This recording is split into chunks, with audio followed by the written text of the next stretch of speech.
What was the topic that we were talking about just before the cameras were rolling? You were talking about smells. I said that you want to get closer to the microphone. No, I was saying don't want to get too close to the microphone. No, I said you want to get close. You were saying. Yeah, I was saying that. I want to get close to the microphone. No, that you should.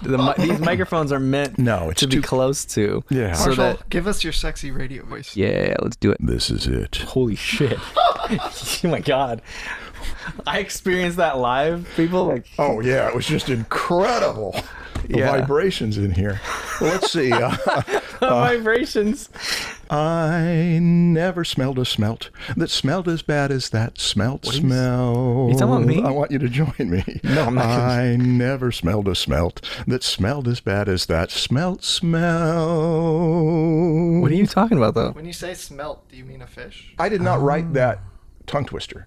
Okay. That is an old that's tongue an actual twister. It's tongue from, I think, the George S. Irving collection or something like that. And I made up the tune. Okay, cool. So, how you been, Marshall?